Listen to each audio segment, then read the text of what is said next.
Hello, I'm Don Mitchell. Welcome back to Your Breakthroughs, lessons from the 400-year project to allow you to accomplish more in the next few years than several generations did of your ancestors. Let me begin by quoting from the book of 1 Corinthians chapter 3, verses 11 through 15 in the New King James Version, as we look at lesson 2, work accomplishments. For no other foundation can anyone lay than that which is laid, which is Jesus Christ. Now, if anyone builds on this foundation with gold, silver, precious stones, wood, hay, straw, each one's work will become clear, for the day will declare it, because it will be revealed by fire. And the fire will test each one's work of what sort it is. If anyone's work which he has built on it endures, he will receive a reward. If anyone's work is burned, he will suffer loss. But he himself will be saved, yet so as through fire. In these verses from 1 Corinthians chapter 3, the Apostle Paul is referring to the work of sharing the gospel. However, I believe the same points apply to all of our work. Our efforts either build on the foundation of what Jesus has taught us to do, or the results of our efforts will be fruitless. While much work we do, such as handling paperwork, paying personal bills, washing clothes, or stuffing envelopes for a charity, would seem to have little spiritual significance, we should keep in mind that doing these activities with love, in faith, and with kindness can set good examples for causing others to wonder what we as believers have that they do not. Someone might eventually gain salvation after beginning with such wondering. The choice of what work to do as well makes a difference. While our activities on behalf of serving our families may be somewhat unavoidable due to their necessity, the kind of work we do for pay, for friends or neighbors, and for those who are strangers to us can often be chosen to be more helpful for expanding God's kingdom. We each have different spiritual gifts, and those gifts can be employed in many different contexts. Let's imagine someone with a gift of hospitality. A young person with this gift might work in a service job, whether as a food server, as a cleaner, or in taking orders for various offerings. While such seemingly low-skilled jobs might at first seem to be unrelated to God's kingdom, they can instead be employed in places where the kingdom is served. The work might be done in a Salvation Army homeless shelter, or even at a swank restaurant. While the latter will pay better, the former is probably going to contribute more to the kingdom. Such choices are even clearer when we consider volunteer activities.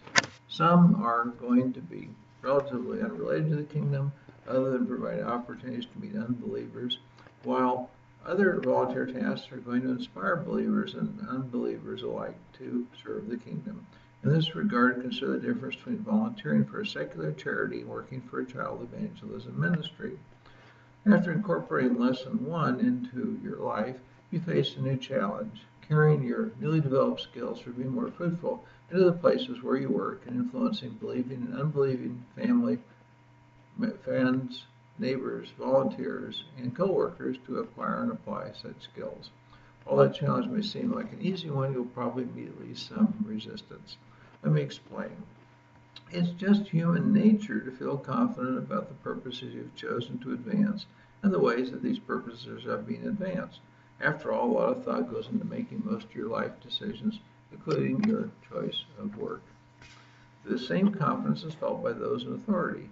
Consider that someone who has a leadership role in any sort of work has probably put his or her personal stamp on how that work is conducted and feels that doing so in that way is most appropriate.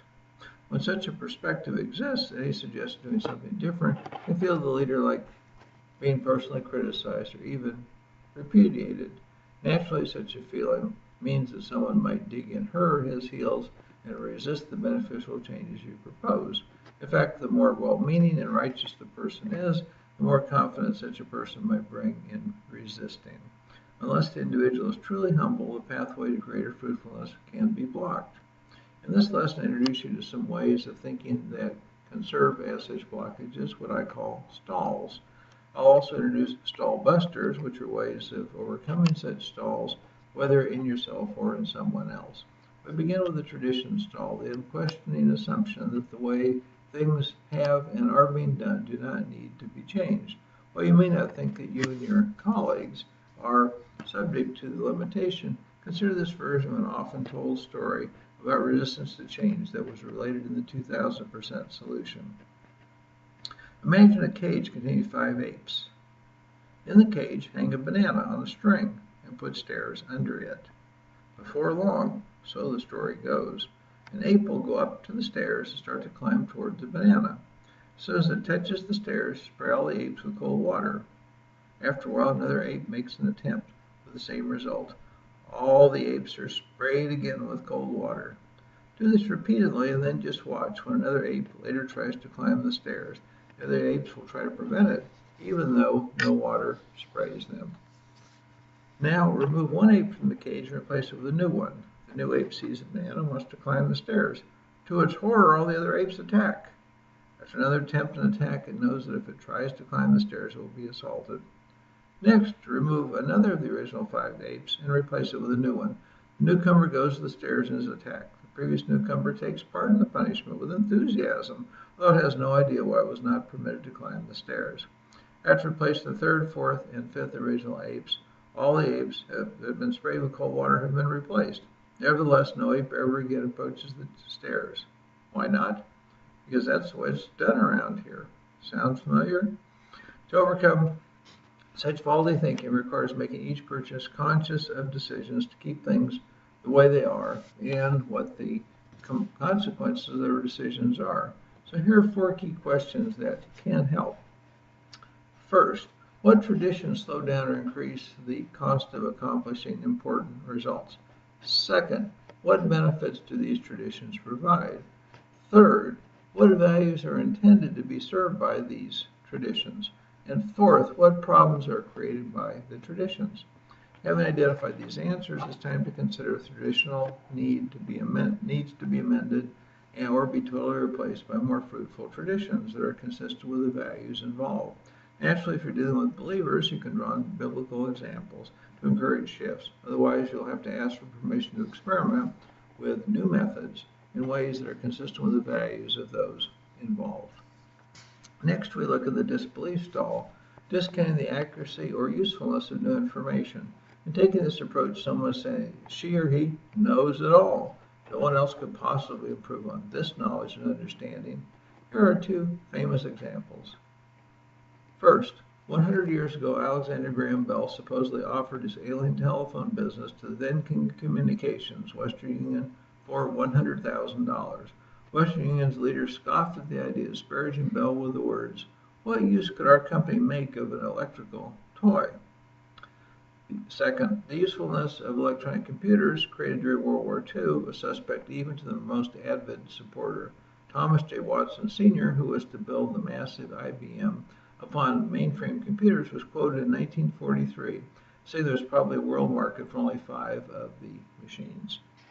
Improving matters means putting the burden of proof on the current ways of thinking as well as on the new information. Here are 4 useful questions to ask. First, what are others doing that produces better results? Second, what are people talking about that you are ignoring? Third, what complaints have you been ignoring? And fourth, what is the minimum evidence needed about the new information to require taking action? Let's look now at the misconception stall, which means misinterpreting information and then drawing the wrong conclusions. Here's a deadly example. The fate of the Titanic illustrates the misconception stall at work overtime. It was a monumental misconception to believe that the ship was unsinkable and not to provide sufficient lifeboats to save all passengers in case of an accident. The ship's designers created a ship that would survive any collision that was head-on. They didn't think about the possibility of the side of the ship being gashed by a passing iceberg so that many of the watertight compartments would be breached. Having known that the ship could not sink, why would the owners bother to put a full complement of lifeboats on board? As a result of their misconception, 1,503 people lost their lives. Digging into interpretations of information can help. Here are 9 questions for doing such digging. First, what is being assumed about what will almost always work? Second, what is being assumed about what will hardly ever work? Third, what is assumed will happen? Fourth, what is assumed will never happen? Fifth, On what beliefs and evidence are these assumptions based? 6. Have these beliefs and evidence been checked lately for their accuracy? 7. Are the beliefs and evidence still true? 8. What incorrect assumptions are most harmful? 9. What assumptions should replace the most harmful ones? We next consider what I call the unattractiveness stall. Think of the fairy tale, The Ugly Duckling, in which a duck family raises a swan chick, which is considered to be a most unattractive duckling until becoming a gorgeous swan that is much admired. Could some avoidance of what seems to be unattractive be keeping you from seeing remarkable potential? Here are 8 questions to help avoid missing opportunities due to seeming unattractiveness. First, what places are seldom visited? Second, what can be learned by visiting these places? Third, what individuals or organizations are never contacted?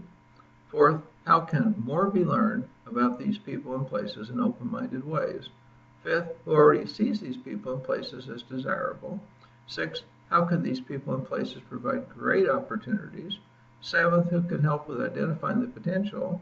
And eighth, how can ideas for change be easily and quickly tested? We turn now to the communication stall, assuming that others know and understand what we want. Here's a probably apocryphal Hollywood story that humorously demonstrates the point. Film director Cecil B. DeMille spared no expense to part the Red Sea for his epic, The Ten Commandments. Actors, film crew, engineers, horses, and assorted other animals were everywhere. The dust, heat, and noise were ferocious. Finally, everyone was ready to go, and DeMille called out, "Roll the cameras!" After the scene was shot, DeMille called the cameraman on a high cliff to check how that part of the shooting had gone. The cameraman reportedly yelled back, "Ready when you are, CB." Here are 7 questions designed to improve your communications. First, what communications have worked best? Second, why were these communications more successful? Third, how can these lessons be carried over into other communications? Fourth, how can the same results be achieved more easily and efficiently? Fifth, what was missing from the most problematic communications? Sixth, what do great communicators do differently? Seventh, what aspects of the great communicators' methods can be applied? Our next subject is the bureaucratic stall, which you can probably appreciate simply by thinking about its name. Just in case you don't get the point, here's a joke that may help. How many bureaucrats does it take to change a light bulb? We'll get back to you on that. Bureaucracy can cause the organization to experience delays, make more mistakes, be misunderstood, have higher costs, and be inefficient in important activities. Here are 4 questions designed to help clear away such effects. First, how can problem areas that need improving be identified? Second, how can fragmented processes be streamlined? Third, how can what's unnecessary be eliminated? And fourth, what are appropriate improvement goals? Finally, we look at a personal nemesis for many people, the procrastination stall. As the name implies, some people put off doing what they should be done sooner. In an organization, procrastination by one person can lead to important work being delayed and done less well. Such problems are especially likely when the boss is a procrastinator. Here are 3 questions that can help with learning how to hesitate to procrastinate. First, when and where is delay usually harmful? Second, how can a bias for action be established in such circumstances? Third, what rules might help to establish an appropriate bias for action?